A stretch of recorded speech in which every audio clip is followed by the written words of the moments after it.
Bonjour à tous.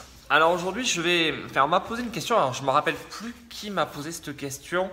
Je sais plus si c'était en présentiel ou autre. Et on m'a dit voilà, souvent les gens dans les formations disent voilà, vous n'êtes pas obligé d'acheter du matériel, vous n'êtes pas obligé voilà de tout ce que je dis peut être transposable. C'est vrai que moi-même je le dis et je le pense vraiment que les choses peuvent être relativement et facilement transposables. La seule chose, c'est qu'à un moment donné, faut pas trop se voiler la face. C'est-à-dire qu'il y a des choses à un moment donné, faut faire un choix. Donc, soit on le fait depuis le départ, soit on ne le fait pas. Mais voilà, si vous voulez faire de la photo studio et que vous êtes, on va dire, avec un budget relativement moyen, on va vous dire, eh achète-toi des Flash Cobra, des Yuko ou autres. C'est bien et ça va te permettre de commencer. Et vous allez vous retrouver relativement rapidement à un moment donné où ça va se bloquer. Parce qu'en fait, vous allez avoir du matériel, mais vous n'allez pas pouvoir aller au-delà de certaines choses. Si vous êtes en extérieur, ok, pas de souci à la rigueur, parce que voilà, ça vous permet d'avoir une certaine autonomie, de déboucher, d'envoyer des choses. Moi, je trouve que ça peut être très très bien. Mais si après, vous voulez vraiment travailler dans une pièce chez vous, il y a des kits aujourd'hui chez Elenchrom, parce qu'après, je suis pas sûr, je connais pas trop, mais voilà, vous avez des kits ou même un seul flash à des prix en dessous des 200 €. Je veux dire, une fois que vous êtes en studio, que vous avez un flash, c'est pas la peine non plus d'avoir des RX4 à 400 joules Lenco. Vous pouvez commencer avec des Light RX à 100 joules. Pourquoi? Parce que vous avez toujours la possibilité d'avoir une plus grande ouverture, ce qui va vous donner un résultat très intéressant sur vos photos. Donc, vous prenez pas forcément voilà, la tête. Je crois qu'un 100 joules, oui, on est à moins de 200 €. On est à moins de 200 €, donc voilà, c'est abordable parce que si on veut un bon Flash Cobra, on est aussi dans ces prix-là. Donc, à un moment donné, il est temps de se poser la question de là où vous voulez aller et vraiment votre potentiel d'investissement que vous voulez mettre au départ pour ne pas perdre de l'argent.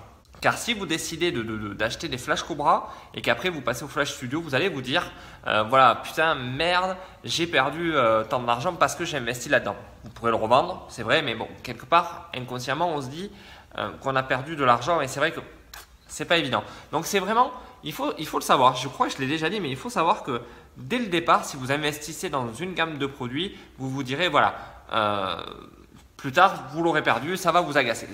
Ça m'est arrivé à moi aussi en fait avec les Flash Studio quand j'ai acheté mes tout premiers flash chinois. À un moment donné, j'ai voulu passer à autre chose et je me suis rendu compte qu'il fallait que je change les modeleurs, tout, voilà. Et pareil en appareil photo. La seule chose que j'ai fait après, c'est que j'ai acheté des modeleurs qui étaient compatibles avec toutes les marques. On parle de marques monture Bowen jusqu'au Profoto. Voilà. Moi, maintenant, mes modeleurs sont compatibles à tout. Ce qui veut dire que quoi qu'il se passe dans ma vie, si demain tout mon parc devient Profoto, j'aurai pas de souci, je pourrai facilement permuter. Donc voilà, posez-vous vraiment la question. On perd forcément de l'argent à un moment donné parce qu'on n'a pas forcément la capacité, enfin tout le monde demain n'a pas la capacité d'acheter 3 flashs Profoto à 1500 € chacun. Enfin voilà, c'est pas forcément évident. Donc voilà, c'est à vous de voir, vraiment à vous d'y réfléchir. Mais pensez que le matériel au départ a une importance en termes d'évolution. Vous allez acheter aujourd'hui un matériel qui va forcément demain être moins bon que ce que vous aurez envie d'acheter, surtout si vous faites des stages en présentiel, surtout si vous regardez des vidéos. Vous allez voir que voilà, on peut atteindre certaines choses avec certains produits différents. Donc je parle bien de produits différents, c'est-à-dire de Flash Cobra et de Flash Studio, ce qui peut ne pas être vrai en fait pour le Flash Studio, on va dire de chez Elenchrom et le Flash Studio de chez Profoto. On n'a pas les mêmes résultats, mais là c'est beaucoup moins grave.